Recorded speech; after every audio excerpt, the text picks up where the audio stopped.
au groupe Foxconn. Et il y est impossible d'y faire pénétrer une caméra. C'est sur leur chaîne de fabrication que sont produits par exemple les iPhones de la célèbre marque Apple. Nous avons donc décidé d'infiltrer ces usines et vous allez découvrir un monde à part, des salariés dont la vie est entièrement dédiée à la production, des conditions de travail qui nous parlent d'un autre temps. C'est une vague de suicides parmi les ouvriers qui nous avaient alertés.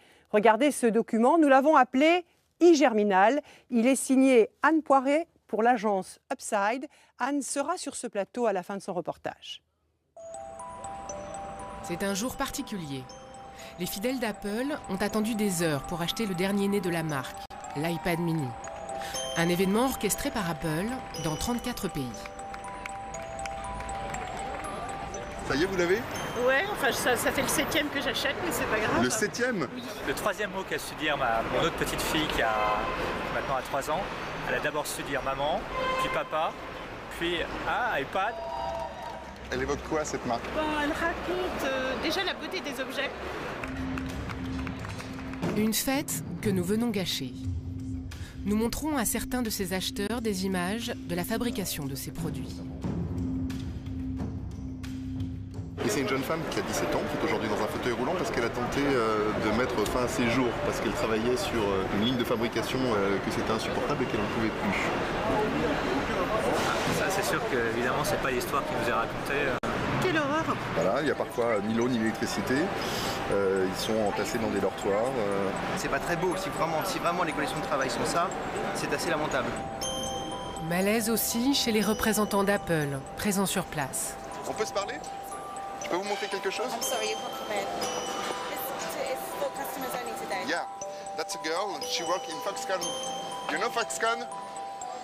Ce jour-là, pas plus qu'un autre, nous ne pourrons interviewer de porte-parole sur les conditions de travail dans les usines d'où viennent tous les produits Apple. Ces images proviennent de Foxconn, le principal sous-traitant d'Apple en Chine, une entreprise fermée aux journalistes.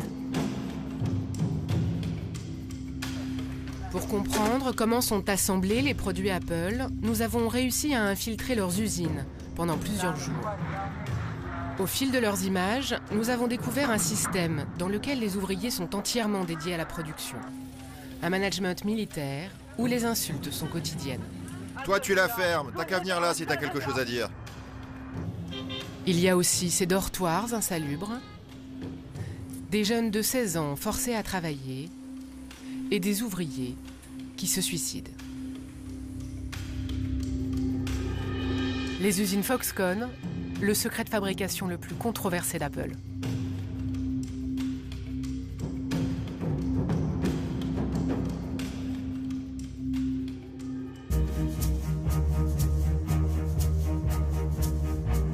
Nous commençons notre enquête à Shenzhen, au sud de la Chine. C'est là que le pouvoir a lancé l'ouverture du pays, il y a 30 ans. C'est là que Foxconn a implanté ses usines. Aujourd'hui, avec 1 400 000 personnes, c'est le premier employeur privé de Chine.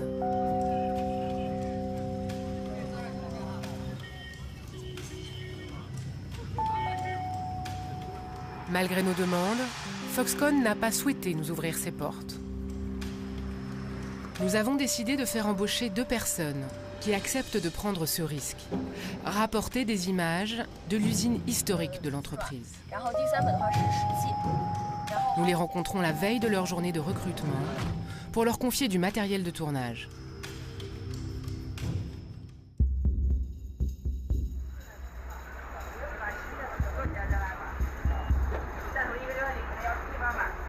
Voici leurs premières images.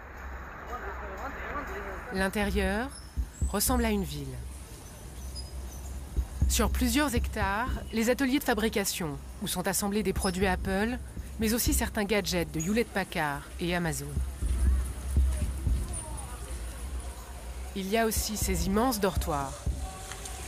250 000 personnes sont employées ici, la plupart venues des provinces les plus pauvres du pays. Beaucoup n'ont même pas 20 ans. Faut lever la main quand j'appelle votre nom. Une fois à l'intérieur, les ouvriers qui filment pour nous reçoivent les premières consignes. Dès les premières minutes du recrutement, ils doivent se plier aux ordres et faire des heures de queue pour signer leur contrat. Il fait tellement chaud, mais pourquoi on refait encore l'appel? Tais-toi, tu gênes tous les autres. Arrête, il y a des centaines de personnes qui attendent à cause de toi. Bon, je reprends. Tout le monde devra se souvenir par cœur de sa place. Tu la fermes toi aussi. Si tu veux parler, tu n'as qu'à venir ici. Au bout de quelques heures, les deux ouvriers qui portent nos caméras nous retrouvent pour nous livrer leurs impressions. Pour obtenir ce contrat qu'ils viennent de signer, ils ont dû se plier à des consignes très strictes. Ça a duré toute la journée. À chaque étape du recrutement, il y a des responsables pour nous donner des ordres, comme à l'armée, en nous parlant assez méchamment.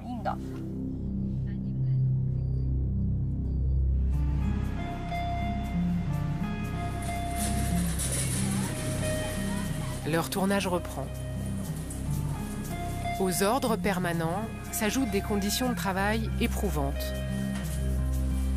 Dès les premiers jours, ils seront affectés au travail de nuit, sur les lignes du contrôle qualité des iPads, dont la production ne s'arrête jamais. Jour et nuit, les milliers de salariés se relaient au vestiaire. Dans ces casiers, ils doivent déposer pour raison de sécurité tout objet métallique. Impossible de filmer plus loin. À l'intérieur, il fait un froid glacial. On n'a pas le droit d'avoir de montre avec nous. Et il n'y a pas d'horloge dans l'atelier. Le temps ne passe pas, c'est désespérant.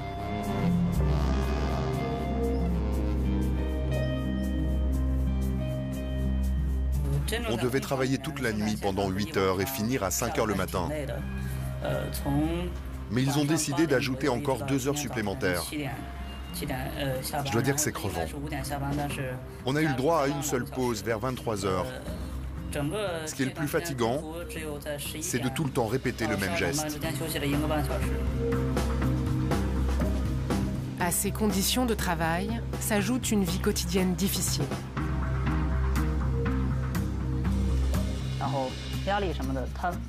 Après le travail, chacun rentre à son dortoir.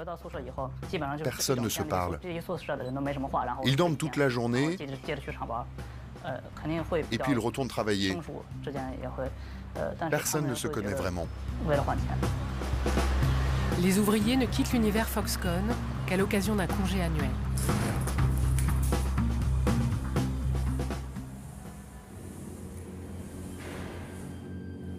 Le reste du temps, ils vivent dans ces immeubles anonymes. S'il est impossible de filmer les lignes de fabrication, voici les images qu'ils ont pu tourner clandestinement dans leur dortoir. Les ouvriers sont logés à 8 par chambre. Des couchages sommaires qui ne permettent aucune intimité.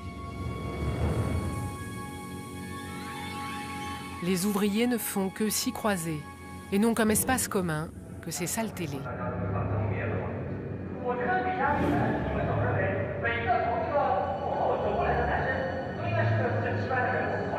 Des employés dédiés à la production qui vivent, dorment et mangent sur place. Voici leur cantine. On les voit attablés, seuls, là aussi. À mon arrivée, dans mon dortoir, il y avait 2 filles. Une d'elles travaillait depuis 1 an et l'autre depuis plusieurs semaines. Elle ne s'était encore jamais adressé la parole. Ces dortoirs, que l'ouvrier filme à son réveil, sont en fait payants. En principe, pour ces travailleurs qui viennent de toute la Chine, le salaire mensuel est attractif chez Foxconn. Il est de 220 €, un peu au-dessus du minimum légal à Shenzhen, mais beaucoup plus que dans les provinces dont sont originaires ces ouvriers. Pourtant, cette somme, Foxconn ne leur verse pas vraiment. On t'annonce un salaire de 220 €, mais en réalité ce n'est pas ce que tu touches, parce qu'ils enlèvent 14 € pour les charges et le dortoir. Ils prennent 50 € pour les repas et tu payes ton badge en plus. Et à cela, tu rajoutes le prix des assurances.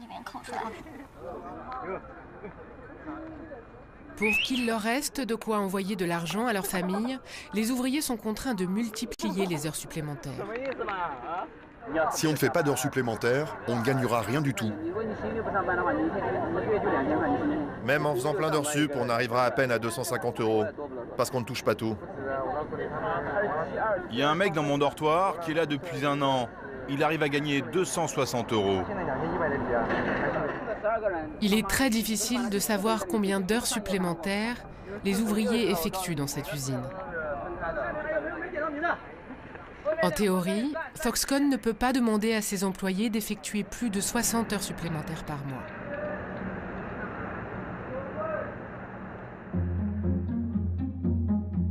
Une vague de suicides a attiré l'attention sur ces conditions de travail. Ici, à Shenzhen, en 5 mois, 14 ouvriers ont mis fin à leur jour il y a 2 ans. Certains en se jetant du haut de leur dortoir. Pour en savoir plus sur ces suicides, nous avions prévu de rencontrer la principale organisation qui enquête sur Foxconn, China Labour Watch. Nous devions les voir à Shenzhen, non loin de l'usine. 1 heure passe, puis toute une journée sans qu'ils se manifestent. L'explication, ils nous la livrent le lendemain, par téléphone. Vers 11h30, 2 heures avant notre rendez-vous, tout à coup, il y a plusieurs policiers en uniforme qui ont fait irruption dans le bureau et qui nous ont demandé de les suivre. Arrivés au poste de police, ils nous ont fouillés et ils ont pris toutes nos affaires. On a été placés en détention pendant des heures. À la fin, ils nous ont explicitement donné l'ordre de ne pas répondre à vos questions. Les suicides chez Foxconn, un dossier sensible que le pouvoir chinois aimerait passer sous silence. Impossible de rencontrer les organisations de défense de travailleurs. Il nous a fallu parcourir des centaines de kilomètres au cœur de la Chine profonde pour retrouver l'une des ouvrières qui ont plongé Foxconn et son client Apple dans la tourmente. Nous sommes dans le Henan, l'une des provinces les plus pauvres au centre du pays, là où Foxconn recrute la plupart de sa main-d'œuvre.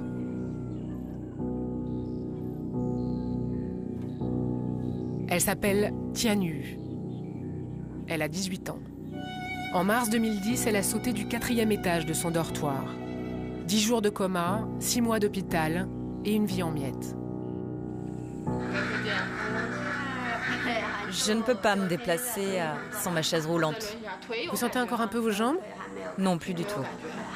Et qu'est-ce que vous faites toute la journée? Je reste là et parfois, je fais un tour dans la cour.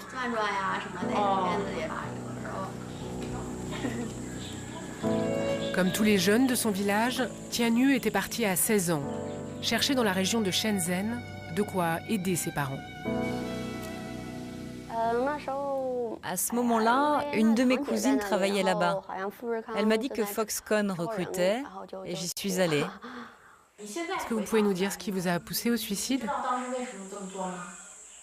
Je ne veux plus y penser maintenant. C'est trop triste. Je ne veux plus y penser. Ce que Tianyu ne veut plus raconter, c'est son père qui nous l'expliquera. 13 heures par jour, elle travaillait au contrôle qualité des produits Apple. Une insulte de trop et elle démissionne. Elle tente alors de toucher son dû. C'était une petite fille de la campagne. Elle n'était jamais sortie de la famille. Il y avait plusieurs stations de bus entre son dortoir et le bureau des paix. Pour toucher ce que Foxconn lui devait, elle faisait des allers-retours. Mais au bout d'un moment, elle n'avait même plus d'argent pour prendre ce bus. Elle a marché tout un après-midi sans succès jusqu'au soir. Elle était vraiment désespérée. À la sortie de l'hôpital, Foxconn lui verse 22 000 €. À peine de quoi payer ses frais de rééducation et ses soins. Ses parents ont vendu le gros de leur bétail et se sont endettés pour l'aider. Foxconn, je ne veux plus entendre ce nom. Nous voulions obtenir une indemnisation, mais ils ont refusé. Ils ont dit que l'entreprise consentait simplement à un geste humanitaire. J'ai beaucoup réfléchi à tout ça. Mais on n'est que des paysans. Eux, c'est une très grande entreprise, dans une très grande ville. On est impuissants face à eux.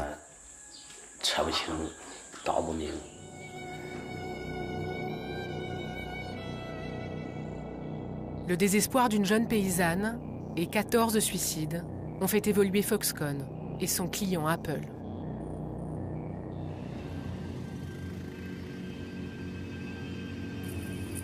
Le changement le plus notable dans l'usine de Shenzhen sont ces filets de sécurité installés il y a quelques mois, à chaque fenêtre de chaque dortoir et à chaque atelier. Apple assure que Foxconn améliore les conditions de travail et a ouvert ses portes à une organisation de contrôle. Foxconn a promis que l'été prochain, aucun employé ne dépasserait le quota légal d'heures supplémentaires. Autre moyen pour prévenir les suicides, une hotline appelée la ligne de l'amour a été créée. Son numéro, le 78585, se dit « Aidez-moi » en chinois. Il est sur tous les badges de tous les employés. Foxconn a également instauré un test psychologique à l'embauche pour éviter de recruter les plus fragiles. Un test qu'ont passé les ouvriers que nous avons infiltrés. Les questions sont idiotes. On te demande par exemple si tu es dépressif ou colérique. Franchement, si tu veux te faire embaucher, tu ne vas pas le dire. D'ailleurs, le contrôle de santé coûte 7 €. Des filets anti-suicide, une ligne d'assistance téléphonique, un test psychologique. Si des efforts ont bien été faits pour améliorer un peu le quotidien des ouvriers dans l'usine historique de Shenzhen, en septembre dernier, un ouvrier s'est suicidé. Mais est-ce un cas isolé? Nous quittons Shenzhen pour aller rencontrer ce chercheur d'une université de Canton. Xu Rui, lui, accepte de répondre à nos questions à visage découvert. Selon lui, Foxconn a déplacé la pression sur ses ouvriers dans les autres usines que l'entreprise a construites en Chine. En 2010, après la vague de suicides, ils ont accéléré leur délocalisation à l'intérieur de la Chine. Maintenant, ils ont des usines gigantesques dans plein d'endroits. Des émeutes se sont déroulées ici, à Taiyuan, dans la province du Shaanxi. Et il y a eu une grève au moment de la sortie de l'iPhone 5 à Zhengzhou. Cette grève, début octobre, pourtant interdite en Chine, en voici une photo recueillie sur Weibo, le principal réseau social chinois. Sur cette vidéo, datée de fin septembre, une émeute oppose des gardiens de dortoir à des salariés dans l'usine de Taiyuan. Pour Xu Rui, la colère se propage dans ces nouvelles usines. Ce message dit « Rien qu'au mois d'octobre, j'ai fait 150 heures sup ».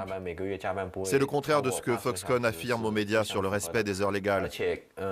Un autre ouvrier dit que ça fait 3 mois qu'il ne s'est pas arrêté une seule journée. Nous choisissons d'aller enquêter à Zhengzhou, au centre de la Chine.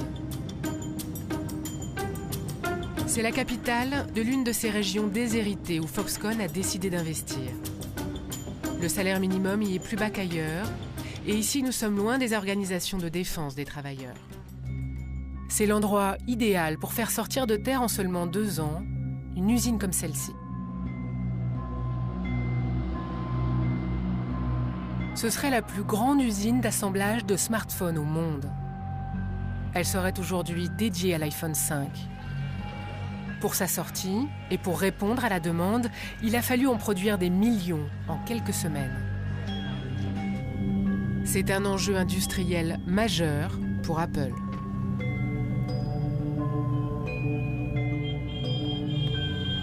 D'autant que le procédé d'assemblage du dernier iPhone est particulièrement délicat. Foxconn l'a reconnu, un ouvrier de ses lignes de fabrication nous le confirme, sous anonymat. C'est l'aspect extérieur de l'iPhone 5 le problème. On a du mal à trouver la bonne méthode pour la fabrication. Notre chef nous fout la pression pour fournir les commandes. Il nous dit, si tu ne trouves pas de solution, tu te barres. Alors nous, sur nos lignes, on met la pression à notre tour. On dit aux ouvriers, si tu n'y arrives pas, tu te casses. Il y a beaucoup d'insultes. Tu penses rester combien de temps? Chaque jour, je pense que je vais craquer. Les conditions de travail seraient donc ici pires qu'ailleurs. En octobre dernier, 3 à 4 000 personnes se seraient mises en grève. Foxconn le conteste toujours. Pour répondre à la demande d'Apple et sortir les millions d'iPhone 5, Foxconn a surtout pris du retard pour loger ses 200 000 ouvriers.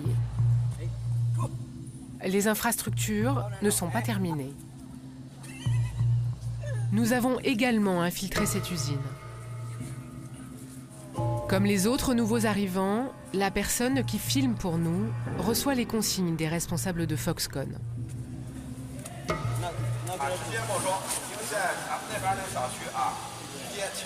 Dans le quartier, avant-hier, il y a eu 8 morts.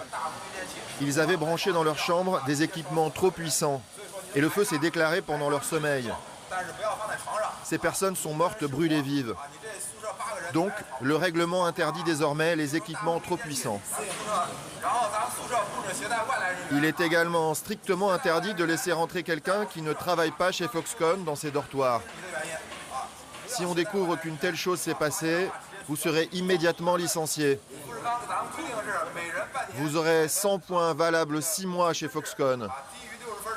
À chaque fois que vous n'obéirez pas à une règle, on vous enlèvera des points. Si vous passez en dessous des 60 points, vous serez viré d'ici. Ici, c'est la sécurité des ouvriers qui est en jeu. La personne qui tourne pour nous s'apprête à découvrir son dortoir. Ici aussi, ils sont facturés aux salariés.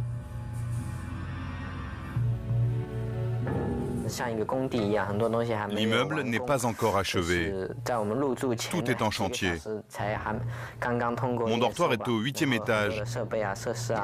Il n'y a pas encore d'ascenseur, c'est pas très pratique. Il n'y a encore ni électricité, ni eau courante. Là, c'est la vue de mon dortoir.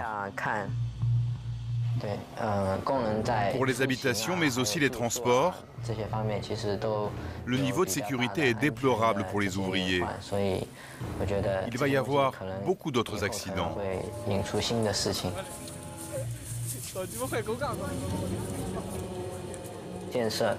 Ça se développe tellement vite que Foxconn et le gouvernement local n'ont pensé qu'à la construction des usines et pas à offrir un cadre de vie convenable pour les travailleurs.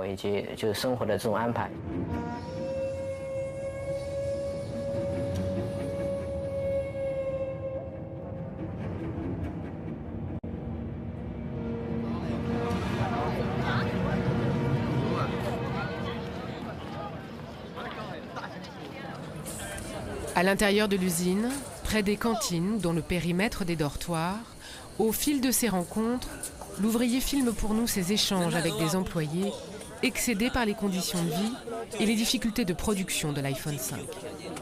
Tous les jours, 300 personnes démissionnent. Ils travaillent un peu et après ils craquent.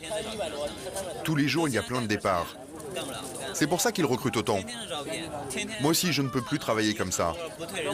Je vais tenir jusqu'à la fin de l'année, et puis après, je me barre. Pour remplacer ces départs et honorer les commandes, toujours plus importantes, les recrutements sont massifs. Le jour où la personne qui filme pour nous se présente à l'embauche, ils étaient près de 2000 personnes à entrer chez Foxconn. Mais c'est encore insuffisant pour l'entreprise. Pour trouver de la main-d'œuvre supplémentaire, Foxconn a recours à d'autres méthodes. L'entreprise ferait appel à des stagiaires, souvent âgés de 16 ans, et pas toujours volontaires. C'est à Pékin que nous rencontrons Yu Fangqiang, directeur d'une association de protection des travailleurs. Il a voulu défendre certains de ces jeunes, révoltés d'avoir été envoyés de force sur les lignes d'assemblage de l'iPhone 5. Pour les écoles, c'est facile d'envoyer des masses de main-d'œuvre. Pour Foxconn, recourir aux stagiaires a plusieurs avantages. C'est moins cher, c'est facile en termes de gestion et ils n'ont pas besoin de les former. En plus, ce sont des contrats de courte durée. Et dans ce cas précis, c'était au moment du lancement de l'iPhone 5. Foxconn n'a eu besoin d'un supplément de main-d'œuvre que quelques mois seulement. Ce recours aux stagiaires est parfaitement légal depuis 2010, comme l'atteste ce document. Le gouvernement demande par exemple aux universités de faire des efforts pour envoyer le maximum de stagiaires dans les entreprises, particulièrement celles qui ont une pénurie de main-d'œuvre. Le document indique aussi qu'il faut que les régions les plus développées du pays alertent les plus pauvres quand leurs entreprises manquent de main-d'œuvre. Ainsi, ces zones pauvres enverront leurs étudiants combler les manques sur les lignes de production. Des étudiants de 16 ans au service d'une politique gouvernementale, une spécificité du modèle économique chinois dont profite Foxconn. Foxconn est tellement puissant que les gouvernements locaux sont prêts à tout pour l'aider. Il y a une connivence étroite. Ils sont très liés.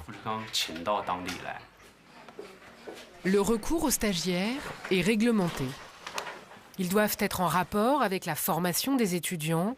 Ces derniers doivent être consentants et ne pas travailler de nuit. Mais le sous-traitant d'Apple respecte-t-il bien cette législation ? Nous retournons enquêter à Zhengzhou, là où sont assemblés les iPhone 5. Selon une source interne, les stagiaires seraient ici jusqu'à 15 000, 7% des ouvriers. Foxconn refuse de commenter ce chiffre. Selon Apple, il serait 3 fois moins. Autour de l'usine, ces commerces, construits à la va-vite par des paysans locaux. C'est là que se retrouvent les ouvriers.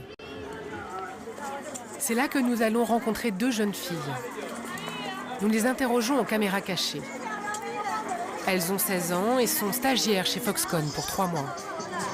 Contrairement à ce que prévoit la loi, elles sont bien ici, contre leur volonté. Vous étudiez la médecine et vous travaillez chez Foxconn, mais pourquoi? Quel rapport? Aucun. On travaille à la chaîne. Mais ce n'est pas en rapport avec vos études? Non, mais c'est l'école qui nous a envoyés ici. D'ailleurs, personne ne voulait venir, mais les professeurs nous ont dit que c'était obligatoire. Mais vous travaillez de jour ou de nuit? On fait les deux.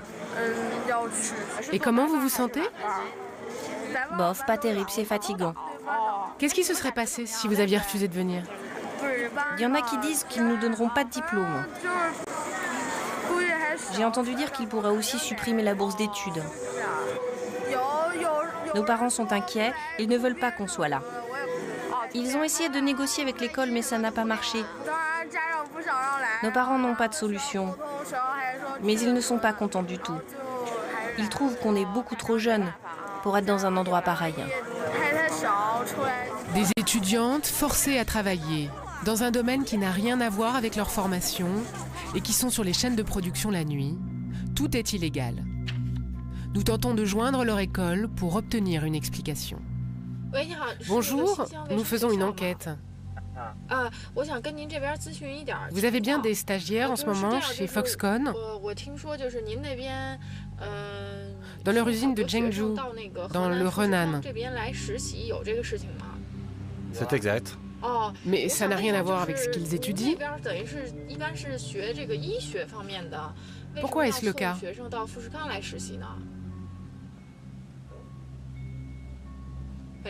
Il faudrait que vous contactiez le service de communication. Oui, allô, bonjour. Je ne suis pas au courant. Adressez-vous au directeur. Pouvez-vous me dire quand il sera là? C'est vraiment très urgent. Non, j'en sais absolument rien. Je ne sais pas du tout quand il est là. Une manière de nous dire qu'on ne répondra pas à nos questions. Nous avons interrogé Foxconn sur ce point. Elle rejette la faute sur les écoles. Mais comment réagit l'entreprise face au suicide?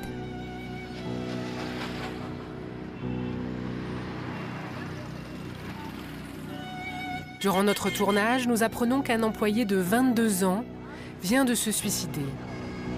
Justement ici, à Zhengzhou. Il travaillait sur les lignes de fabrication de la carte mère de l'iPhone 5. La famille a protesté devant l'usine. Un ouvrier nous fait passer une photo de cette manifestation interdite. Le lendemain, nous parvenons à joindre le frère par téléphone. Il s'est pendu juste à côté de l'usine. Depuis combien de temps votre frère travaillait là-bas? Mon frère travaillait dans l'usine de Foxconn depuis plus d'1 an. Selon sa famille, ce sont les conditions de travail qui sont en cause. Il m'avait parlé des pressions qu'il subissait. Avant de se suicider la veille, il m'a appelé. Il m'a dit qu'il n'en pouvait plus et qu'il voulait démissionner, mais l'usine ne le laissait pas partir. Je ne sais pas pourquoi.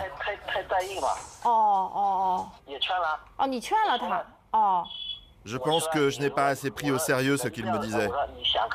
J'avais essayé de le consoler. Je lui ai dit de ne pas trop y penser.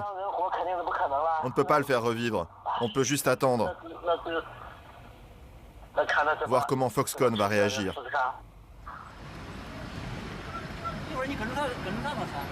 Trois jours plus tard, nous rencontrons la famille. Elle se prépare dans le centre-ville pour aller manifester devant les usines Foxconn. Voici le frère de Jin Zhongfeng, qui est mort il y a maintenant 1 semaine. C'est lui que nous avions pu joindre au téléphone. C'était lui, votre frère? Oui, c'était lui.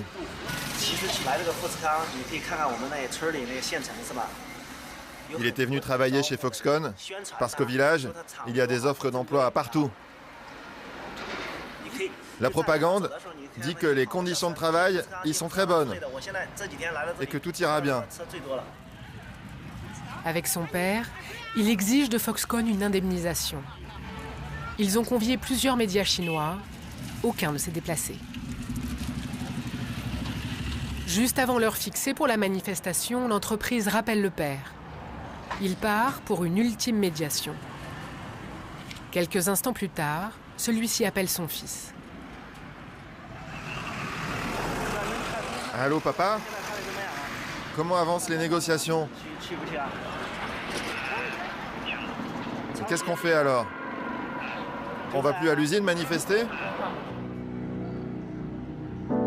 Jing Chaofeng apprend que selon le contrat signé par son frère, Foxconn est dégagé de toute responsabilité en cas de comportement excessif. Le suicide en fait partie. Par ailleurs, son frère a laissé une lettre. Il y raconte les pressions au quotidien, mais également des douleurs d'enfance. La famille est maintenant convaincue qu'un tribunal rejettera leur plainte en cas de procédure. On ne peut plus rien faire, peu importe si on manifeste ou pas. Il n'y a que les riches qui ont du pouvoir. Non, ce sont les règles de l'entreprise. Mais ces règles, ce ne sont pas les lois. Ce sont leurs règles et nous devons obéir. On ne peut plus rien faire.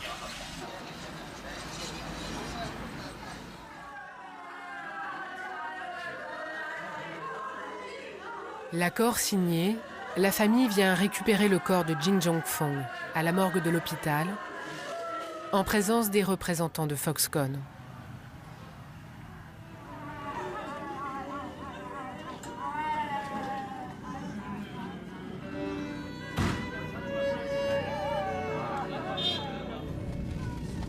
Foxconn a consenti à un geste. 2 500 € d'indemnisation et un solde de tout compte. En échange, la famille doit garder le silence, une clause qu'elle conteste. Au crématorium, selon la tradition, la famille fait disparaître les affaires du défunt avant de transporter ses cendres dans leur village, à une centaine de kilomètres de là.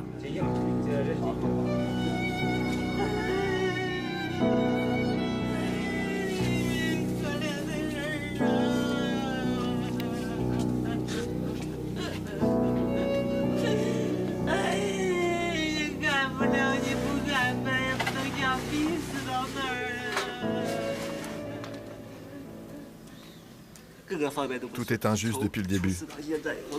Tout est tellement injuste.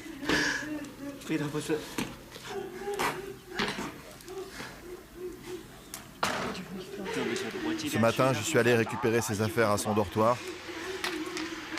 Les gens ont fait comme s'ils n'étaient pas au courant. Tout le monde était très froid, complètement insensible. Si Foxconn trouve qu'on les diffame, si on dit du mal d'eux, ils ont dit qu'ils ne nous donneraient pas l'argent. Mais c'est quoi ces règles-là? Et la liberté d'expression alors? Ça n'existe pas?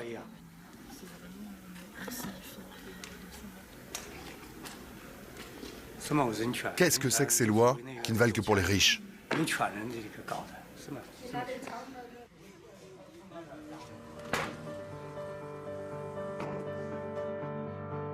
Nous avons interrogé Foxconn. Dans leur réponse, l'entreprise dit ne pas être au courant de ce nouveau suicide. Rien de tel ne se serait produit sur leur installation. Il y a un mois, Foxconn a annoncé qu'1 million de robots remplaceraient les ouvriers chinois d'ici 2 ans. Sollicité, Apple ne nous a répondu que par mail et de façon imprécise. En préambule, la firme américaine indique que ses sous-traitants sont tenus d'offrir à leurs employés les conditions de travail les plus sûres, le respect et la dignité.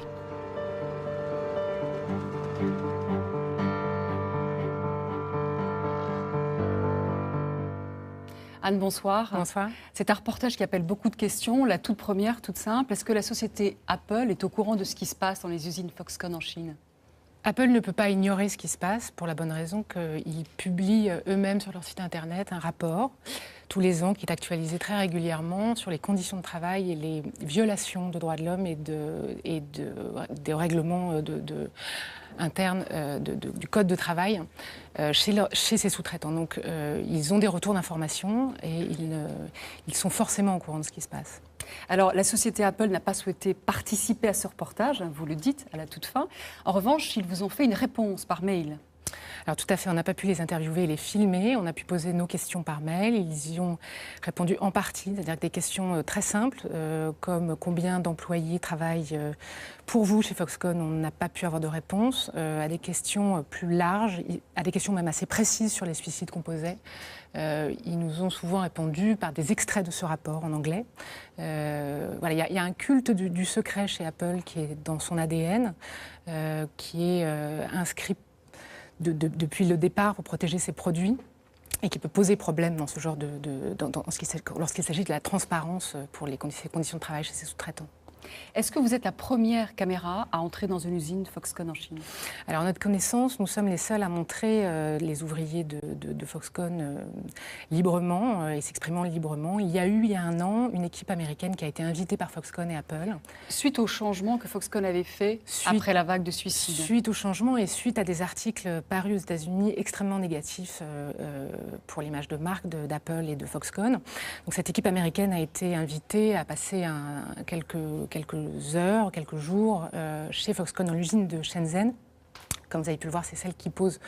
Les problèmes les plus graves sont ailleurs, encadrés par des équipes, par les communicants de Foxconn. Alors, ça c'est une chose, c'est la partie officielle. Des Chinois s'infiltrent dans les usines, des journalistes chinois, des activistes s'infiltrent depuis quelques mois, se font embaucher pour sortir des informations et faire des rapports, pour faire connaître les conditions de travail dans ces usines. Ce qui est très surprenant dans votre reportage, ce sont ces voix qu'on entend qui s'élèvent pour dénoncer les conditions de travail des ouvriers chez Foxconn, les salaires, mais aussi pour contester le peu de liberté d'expression. Quelque chose est en train de changer, vous avez l'impression, dans le monde du travail en Chine ?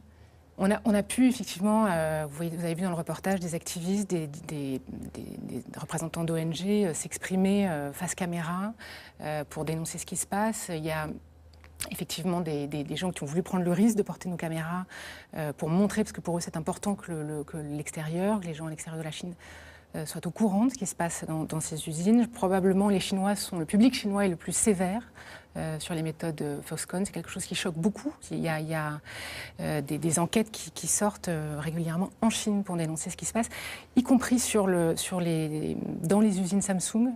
Il y a des journalistes et des organismes qui se sont infiltrés aussi dans les usines Samsung pour dénoncer aussi les conditions de travail chez le concurrent d'Apple. Donc quelque chose est en train de changer, vous pensez ? Probablement. Merci Anne. Et avant de nous quitter, un coup de projecteur sur le dernier album photo de Reporters sans frontières qui sort justement aujourd'hui. C'est le photographe Sam Shaw qui signe cette fois-ci cet album avec entre autres des photos très célèbres de Marilyn Monroe. Les recettes de la vente de cet album serviront notamment à financer des actions pour défendre des journalistes emprisonnés